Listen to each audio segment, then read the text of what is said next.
성도 여러분 안녕하십니까?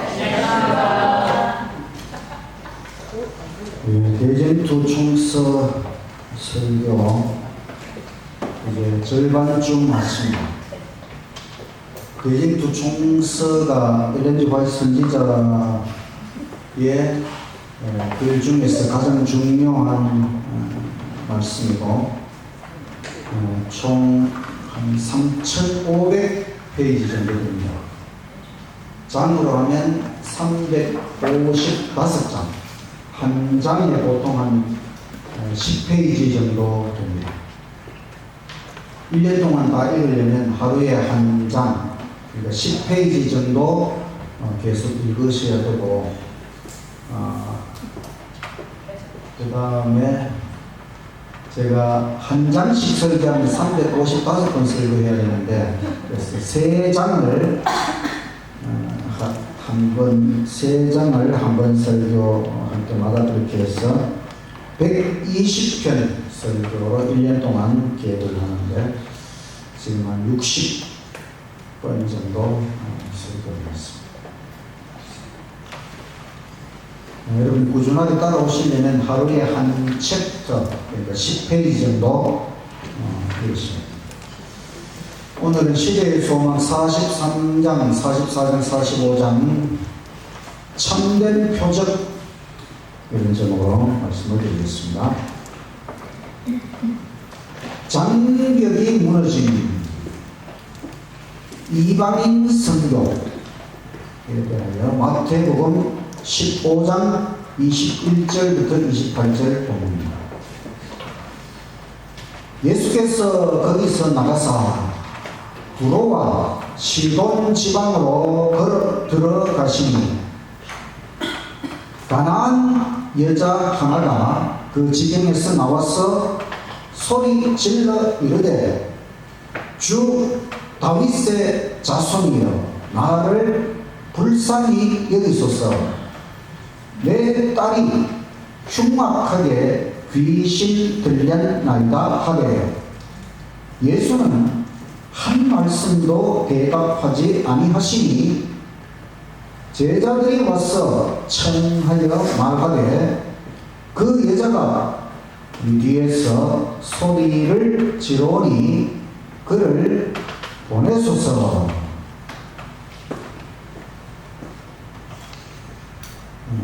예수님께서 지중해 연안 두로와 시돈의 변경, 이스라엘 나라의 북쪽 중에서도 또 서쪽 지중해 연안에는 두로와 시돈, 이방인의 땅이지요. 거기로 가셨는데 가나안 여자는 이방인 하나가 예수님께 나왔습니다. 그 여자는 예수님의 소문을 듣고 희망을 가지고 나왔습니다. 그리고 예수님께 소리를 지릅니다. 흉악한 귀신 들린 내 딸을 고쳐 주소서.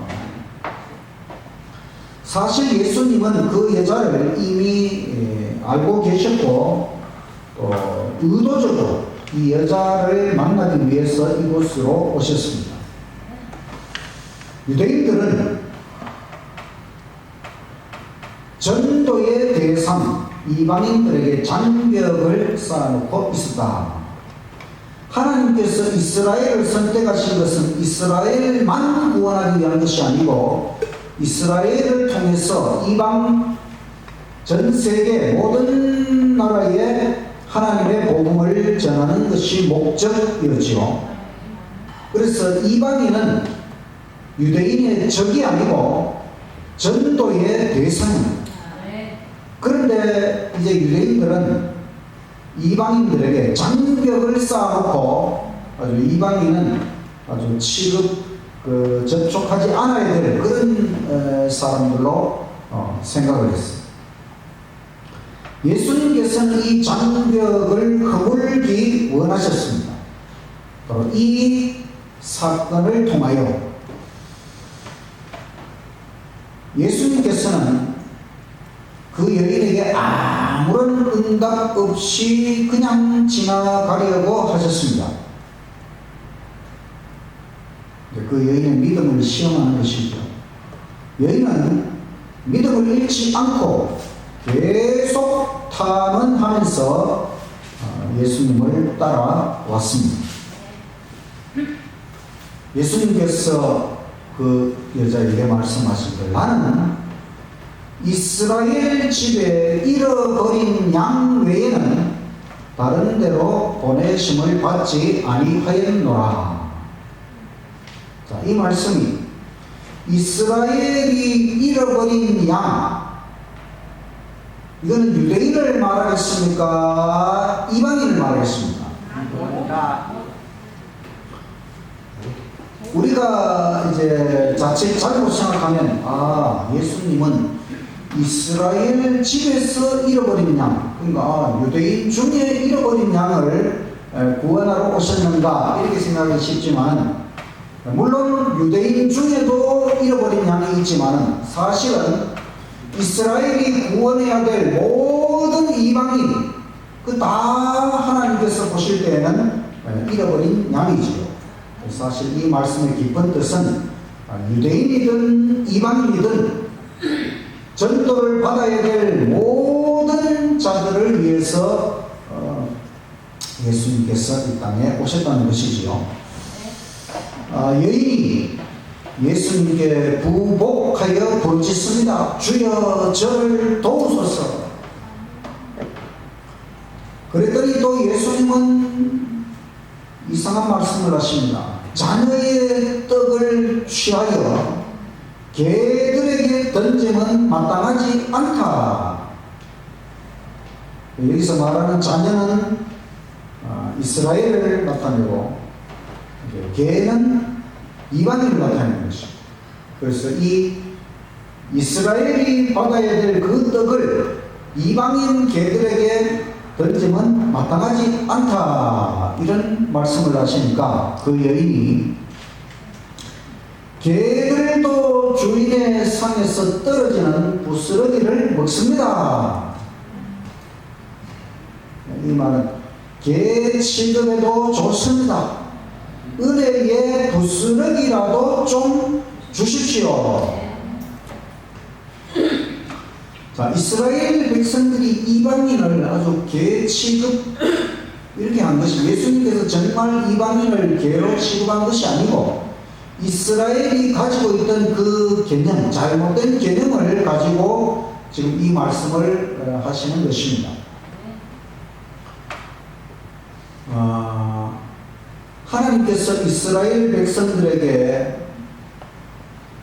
하나님이 다스리는 국가로서 그들이 순종하고 잘했으면 그들을 통해 온 세상에 하나님에 관한 기별이 전해지도록 의도하셨어요.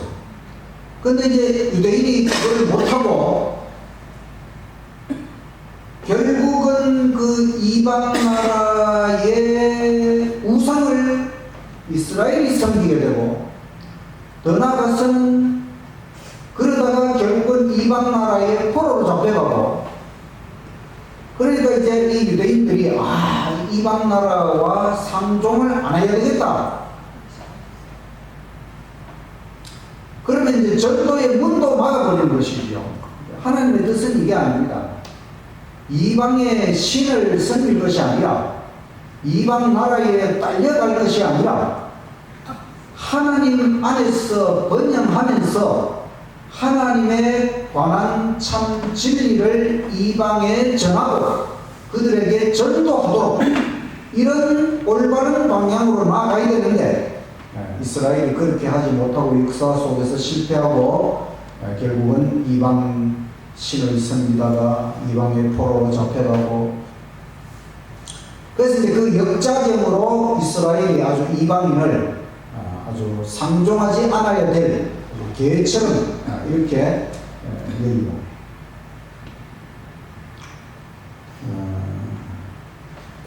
그래서 여기에서도 이스라엘의 그런 잘못된 개념을 가지고 의도적으로 이 여인을 시험해 본 것입니다.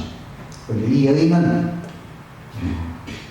개 취급을 받는다 할지라도 개가 그 주인의 상에서 떨어지는 부스러기라도 먹는 것처럼 예수님 은혜의 부스러기라도 좀 주십시오.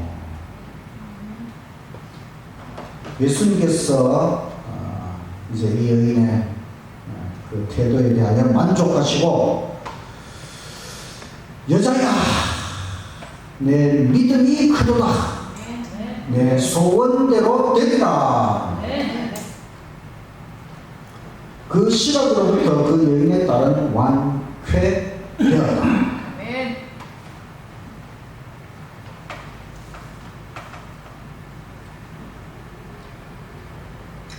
예수님은 이 사건을 통해 제자들이 유대인적 배타성을 버리고 이방인 선교에 관심을 갖게 되기를 바라셨다. 유대인이 우리만 이런 마음을 버리고 이방인도 하나님의 구원의 대상이라고 하는 이런 이방인 선교에 관심을 갖도록, 가나안 여인은 이스라엘이 구원해야 할 잃어버린 양 중에 하나입니다. 구원의 축복은 모든 사람을 위한 것이다. 구원의 축복을 못 받도록 막을 수 있는 것은 자신의 선택뿐입니다. 하나님께서는 어느 누구의 구원에 대해서 막지 않으시고 오히려 모든 사람이 구원을 받기를 원하시고, 그런데 그 구원의 축복을 안 받으려고 하는 사람이 자신의 선택에 의해서 그 구원을 안 받으려고 하면 어쩔 수 없는 것이죠. 하나님께서 보실 때에 모든 사람은 동등한 가치가 있다. 사람은 하나님께서 보실 때에 다 최상의 가치를 가지고 있는 것입니다. 정말로 우리가 이런 마음을 가져야 합니다. 우리가 교인들을 대할 때에 아무리 못난 사람이라도 하나님께서 보실 때에는 최상의 가치가 있다는 것입니다. 어떤 사람도 우리가 무시해서는 안 되는 것입니다.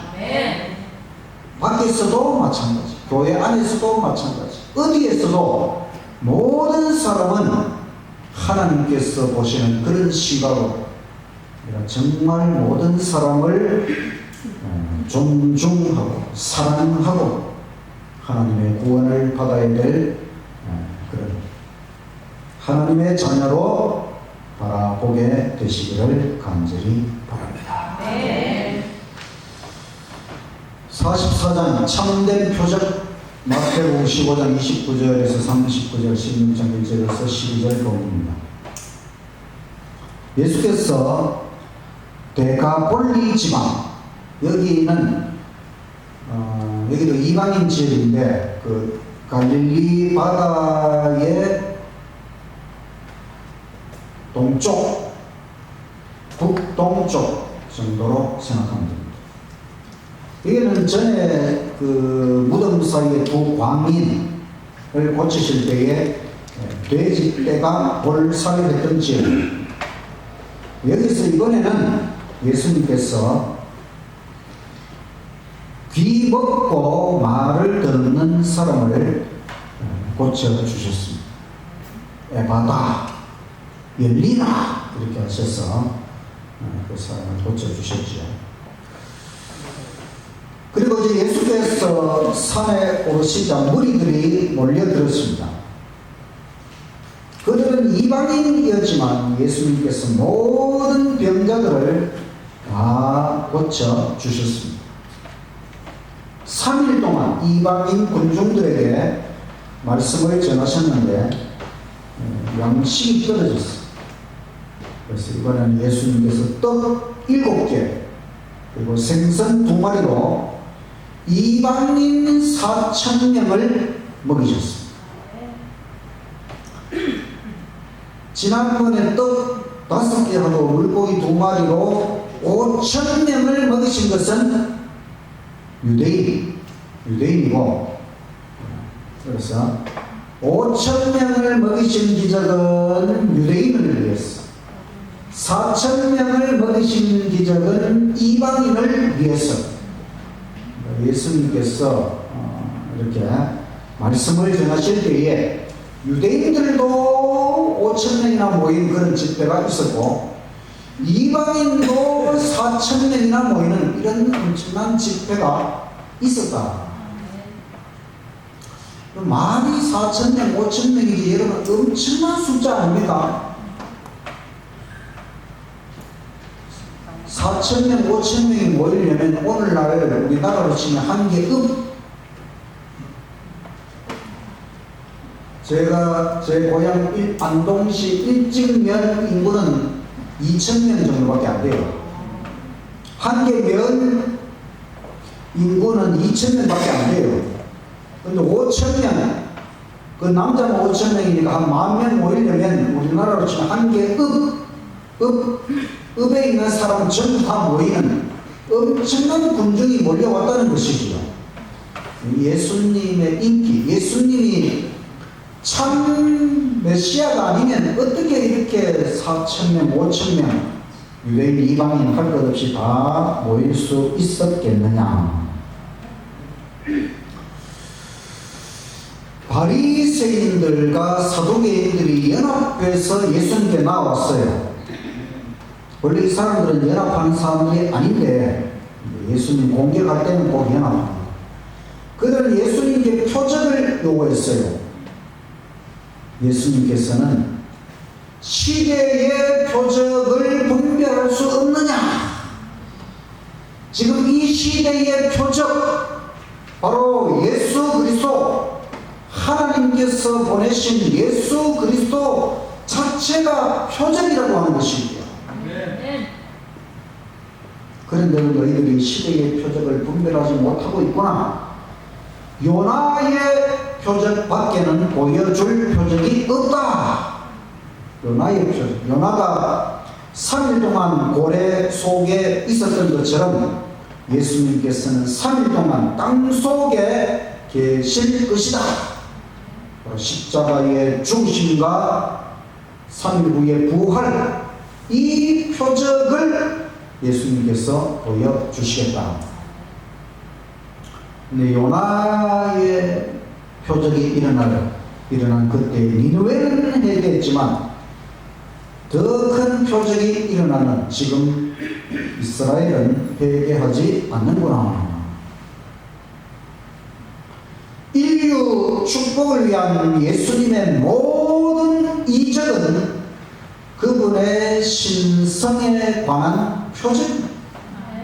예수님께서 얼마나 많은 이적을 베풀어 주셨습니다. 그 모든 것은 예수님이 하나님 신성을 가지셨다고 하는 증거입니다. 무엇보다 예수님의 최고의 이적은 하나님의 품성을 드러낸 생애. 예수님께서 그 생애를 통하여 하나님의 품성을 드러내셨다고 하는 것. 사람이 본래 이기적인 사람이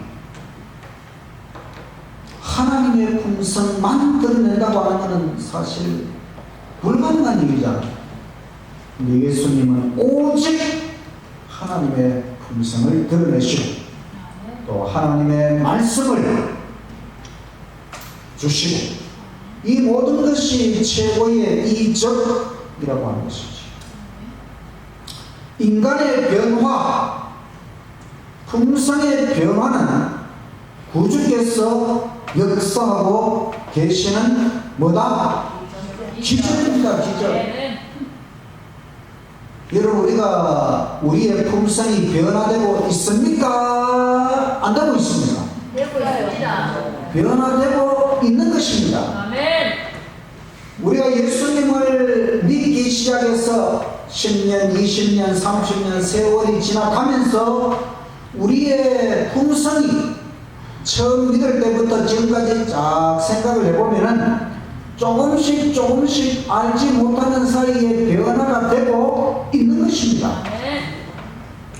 이것은 우리의 힘으로 되는 것이 아니고 바로 구주께서 우리의 생애 속에 성령을 통하여 역사하고 계시는 기적입니다. 그런데 우리가 그렇게 예수님 믿고 아직도 변화가 안 된다고 이렇게 핀잔을 주면 안 되는 것입니다. 왜냐? 우리가 예수님 믿고 우리 안에서 지금 예수님의 기적이 일어나고 있는데 자꾸 핀잔을 주는 것은 우리 안에 역사하시는 예수님에 대하여 조롱하는 것이나 마찬가지입니다. 그래서 우리가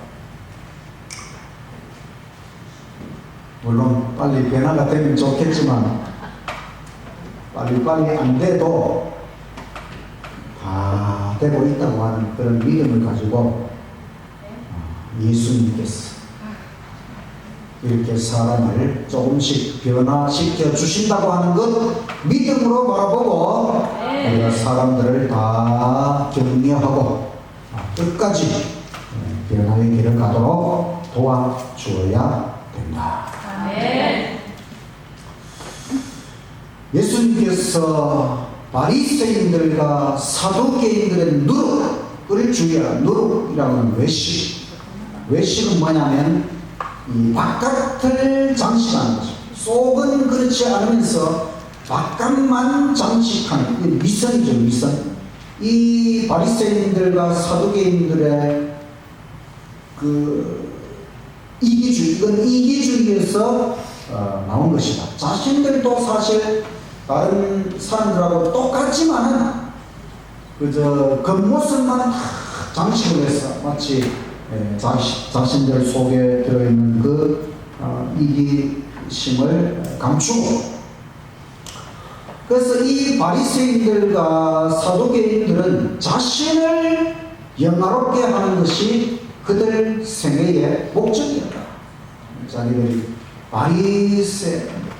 사두개인 그 어떤 사회적 그 지위와 계급을 가지고 그저 자기 자신을 영화롭게 하는 것, 그것이 그들 생애의 목적이었기 때문에 결국 자기들이 위선, 외식, 바깥을 장식하는 그런 이중적인 것을 나타낼 수밖에 없었다. 예수님께서는 그들의 누룩, 외식을 주의하라. 주의 사업은 자기를 높이려는 욕망으로 해서는 안 된다는 것입니다. 주의 사업은 오직 하나님의 영광을 위하여 하라. 아멘. 이기심과 외식을 쫓아내는 것, 이것은 오직 하나님의 능력으로 되는 것이고, 이것이 바로 우리 속에서 이루어지는 하나님의 표적이다. 혹시 우리에게 바리새인들, 사두개인들 같은 그런 누룩은 없는지 자신을 점검하면서 우리가 자기를 높이려는 그런 욕망으로 주의 사업을 하는 것이 아니라 오직 하나님의 영광을 위하여 우리의 속과 우리의 겉이 똑같은 오직 하나님의 영광을 위하여 살아가는 저와 여러분이 되시기를 간절히 바랍니다. 아멘. 45장 십자가의 예표, 마태복음 16장 13절에서 28절 보입니다.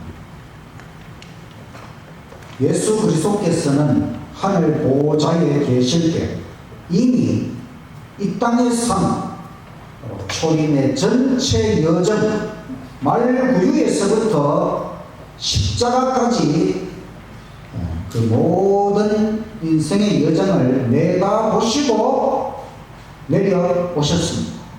그 모든 것이 구속의 경륜 계획이죠. 하나님께서 인류의 구원을 위해 예수님께서 이 땅에 오셔서 어떤 생애를 사셔야 하는지 다 계획하셨고, 예수님 그걸 이미 하늘에서 다 알고 계시고 이 땅에 내려오셨습니다.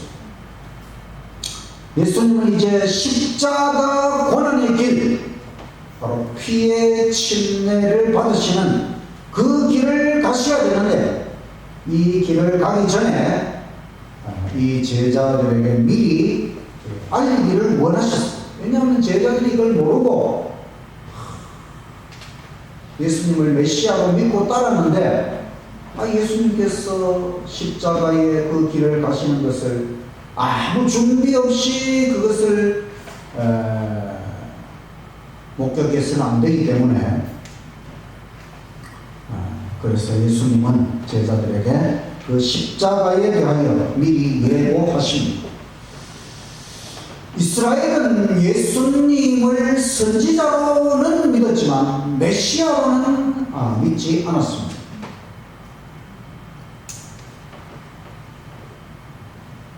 예수님께서 제자들에게도 물어봤어요. 너희들은 그러면 나를 메시아로 믿느냐? 베드로가 고백하기를 주는 그리스도라는 말은 메시아 똑같은 말이에요. 살아계신 하나님의 아들이십니다.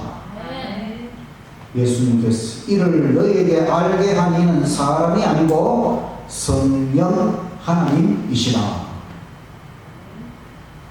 너희의 이름이 베드로, 돌이라고 하는 뜻으로 예수님께서 베드로라는 이름을 주셨는데, 이 반석 위에 내 교회를 세운다. 자, 이 반석이, 이 돌이 베드로를 나타낼까요? 예수님을 나타낼까요? 자, 우리가 이 말씀의 뜻을 잘 알아야 됩니다. 베드로라는 이름이 돌인데, 베드로가 이제 이런 고백을 했기 때문에 베드로라는 그 이름을 생각하시면서 이 반석 위에 내 교회를 세운다 할 때, 이 반석은 베드로가 아니고 한 돌, 산 돌이신 예수. 성경에서 예수님은 반석으로 표상되어 있지요. 그래서 교회의 기초는 바로 예수님이시다. 베드로가 교회의 기초가 될 수가 없지요. 베드로가 기초가 될 것 같으면 나머지 12제자도 다 똑같이 기초가 되어야 되겠지요. 예수님께서는 베드로를 특별히 무슨 교회의 기초로 내세운 것이 아닙니다. 로마 가톨릭 교회는 이 말씀을 가지고 베드로가 초대 교황이다. 그래서 이 교황을 마치 교회의 기초인 것처럼 이렇게 할 때에 이렇게 사용하지만 성경에 대한 잘못된 해석입니다. 교회의 기초는 오직 참 반석 예수 그리스도. 6,000년 동안 믿음은 예수 그리스도 위에 세워져 왔다. 구약 시대, 신약 시대 계속하여 6,000년 동안 믿음은 예수 그리스도 위에 세워져 왔다. 천국 열쇠를 교회에 주셨다. 천국 열쇠는 그리스도의 말씀입니다.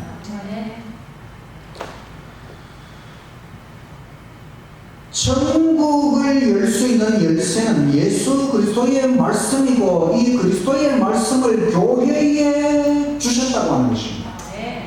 그래서 우리는 교회 안에 들어와야 천국 열쇠, 예수님의 말씀을 받아들이고 천국에 갈 수가 있는 것입니다.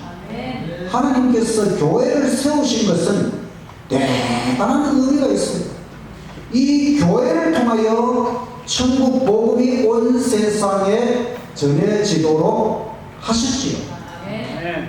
그래서 우리가 나는 뭐 교회 안 다니고 그냥 저 산속에 들어가서 내 혼자 하나님 믿고 살란다. 틀린 말입니다. 하나님께서 교회를 세우신 것은 교회를 통하여 교회 안에서 성도들과 함께 하나님을 배우고 말씀을 익히고 말씀을 전하고 교회를 통하여 천국 복음이 전해지도록 이 안에서 우리가 배우고, 그래서 우리가 교회 안에서 함께 배우고 함께 부딪히고 함께 변화되고 함께 천국을 향하여 나아가는 것입니다. 마태복음 16장 21절, 이때로부터 예수 그리스도께서 자기가 예루살렘에 올라가 장로들과 대제사장들과 서기관들에게 많은 고난을 받고 죽임을 당하고 제3일에 살아나야 할 것을 제자들에게 비로소 나타내시니, 십자가에 대한 첫 번째 예고 사건입니다. 이제 예수께서 제자들에게 십자가의 길을 예고할 시간이 되었습니다. 예루살렘에서 많은 고난을 죽임을 당하고 3일 후에 부활하실 것을 제자들에게 미리 가르치셨어요. 제자들은 이걸 이해를 못하죠. 그래서 베드로가 부르짖습니다. 주여 그리 마옵소서. 예수님께 사탄아 물러가라. 너는 나를 넘어지게 하는 자로다. 사탄은 베드로를 통하여 예수께서 사명에서 돌아서도록 유혹한 것입니다. 방금 전에 사실 예수님께서 베드로를 엄청나게 칭찬하셨거든요. 그런데 또 지금은 사탄은 물러가라. 베드로가 저는 그리스도이십니다, 하나님의 아들입니다 고백한 것은 맞지만은 그 그리스도께서 가시는 십자가의 길을 막는 것은 사탄이 하는 일이기 때문에, 그러면서 예수님께서는 거듭나시기를 나를 따라오려거든 자기 십자가를 지라.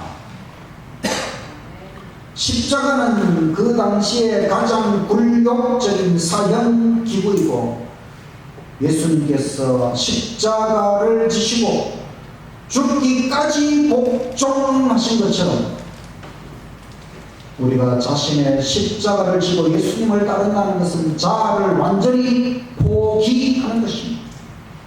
예수님께서 가신 십자가의 길을 따라가는 것, 그것이 바로 자기 십자가를 지고 예수님을 따라가는 것이다.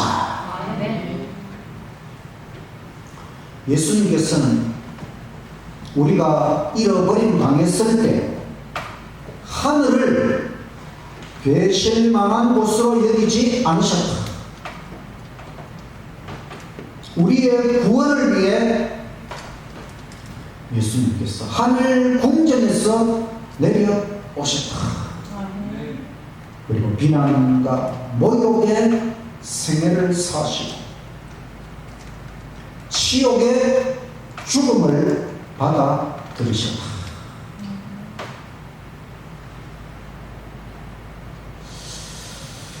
참 예수님 얼마나 감사하고 감사합니다. 하늘의 보좌, 거기를 주께서 계실 만한 곳으로 여기지 않습니다. 왜냐하면 우리가 죄로 말미암아 잃어버림을 당했기 때문에. 그래서 예수님은 하늘 궁정에서 이 땅에 내려오셨어.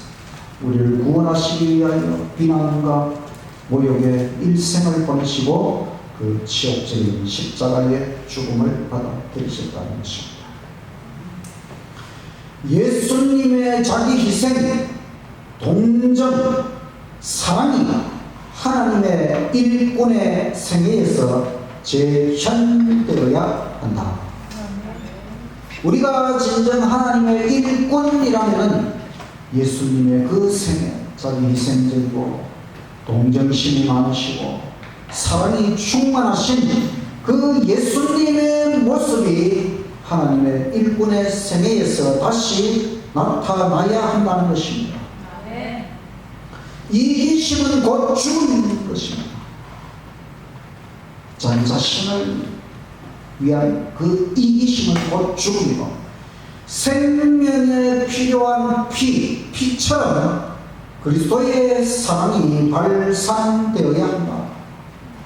피가 우리 몸에 피가 얼마나 중요한 역할을 합니까? 피가 생명인 것처럼 그리스도의 사랑이, 예수님의 사랑이 우리에게는 피와 같은 우리의 생애에 우리의 이기심을 뿌리 뽑는 것은 예수님의 사랑이 우리 마음에 가득 채워져서 그리스도의 사랑이 발산한데도 제자들은 구주의 십자가를 이해하고 자신들도 그 길을 갈 준비를 해야만 했습니다.